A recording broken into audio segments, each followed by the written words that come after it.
School at Stanford said, 1905, 100 years ago, in which schools should be factories, he said, in which raw products, children, are shaped and formed into finished products, manufactured like nails, and the specification for manufacturing will come from government and industry. The design of the American school system was taking place at exactly that moment. He was extremely influential. The idea was teach them to sit still, teach them to behave, make them into what you want them to be. What they were trying to make was factory workers, which was nice when we had factories. But maybe isn't such a good idea today.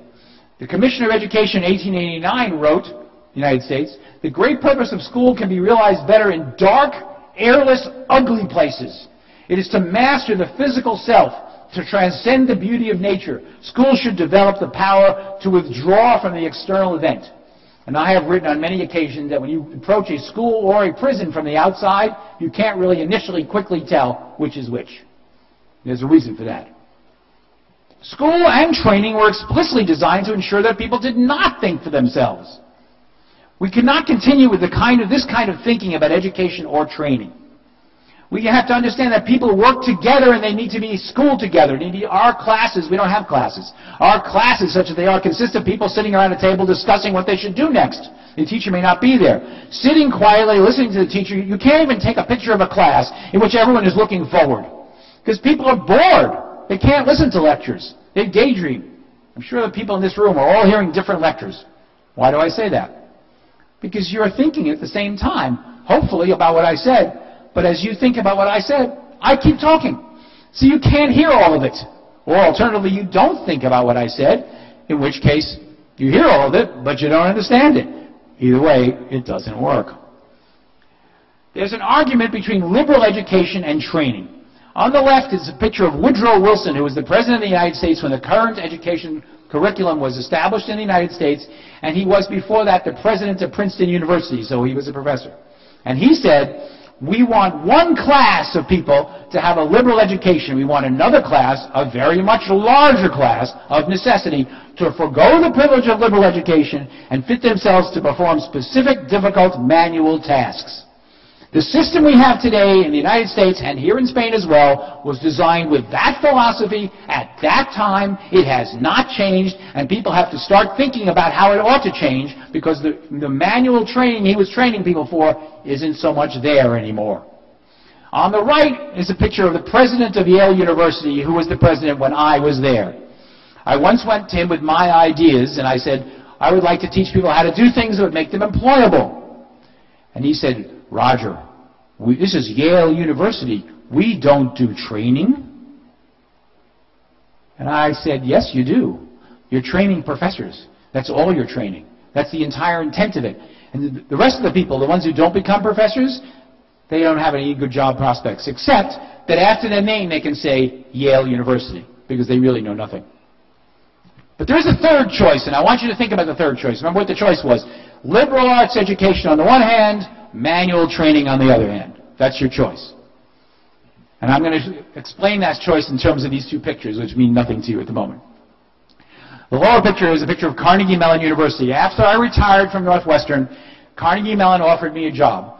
They said, we would like to build an online campus in Silicon Valley to accommodate the Silicon Valley people. Carnegie Mellon is in Pittsburgh, which is very far away.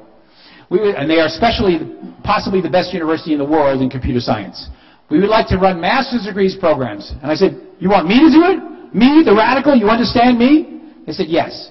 So I built entirely learn by doing, entirely experiential, story-centered curriculum. No classes, no tests, no lectures. Curriculum. And after I finished, the students hated them for the first couple of weeks, and then they loved them. They learned that this was hard work, but they were really learning employable skills, and they were all employed right after their master's degree was finished. And then the provost, that's the number 2 person in the university, came to me and he said, Roger, are you trying to put golden arches over the campus? Now, if you look under the golden arches of McDonald's, you see it says over 98 billion served. And that's what he said. You want to have 98 billion students at Carnegie Mellon learning programming and computer science and software engineering? I said, yes. He says, we don't do that. He said, we are an elite brand name. Only certain people, only very few people, maybe 20 a year, can learn what we know. And in that piece of stupidity lies an opportunity for Spain, and why I'm here to talk to you. Someone will decide to provide global experiential learning that is neither academic nor mindless training, that teaches people to think in the context of employable skills. Our MBA program is one of those. There should be hundreds of them. For example, could we make instantly Spain and the Spanish-speaking countries leaders in IT?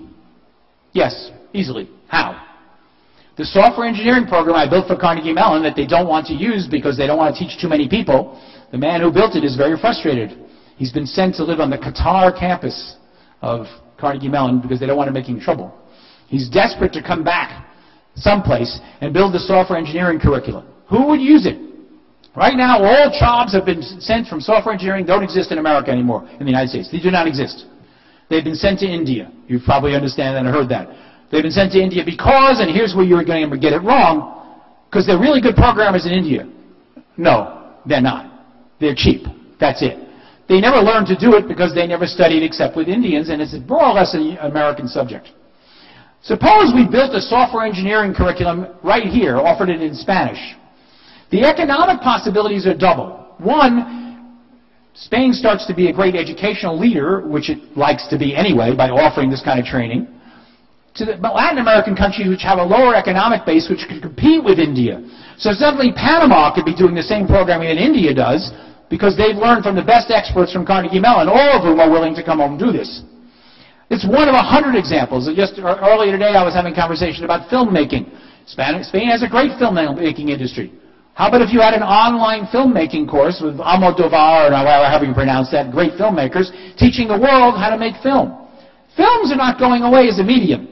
People are making YouTube videos. People have HD cameras. It's a growth industry in the sense that there's always storytelling and there always will be. Can the world learn how to do this from a university, one local central university, which no one has to physically attend? All learning by doing, all online, mentors wherever they happen to be. I was designing an aerospace engineering curriculum with Boeing. Boeing's mentors are there in Seattle. You want to learn aerospace engineering? You can learn it anywhere in the world. The mentors are in Seattle. It works. Develop the best stuff and a learn-by-doing approach. That's the goal. Offer it worldwide in multiple languages. The website may be in English or Spanish, but the local instruction can be in any language you want. I was just talking yesterday to Pakistan. I said, we can have the site will be in English, the local instruction in Urdu.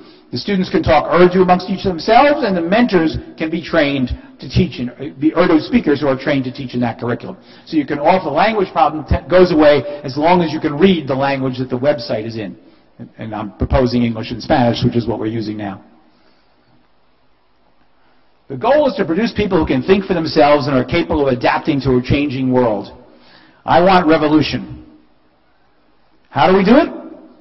Become the world's education supplier for worldwide growth industries. If you don't have an industry, build the curriculum and suddenly you'll have it. Local specialty industries, things you actually do have. The goal here is to help people think clearly. Thank you.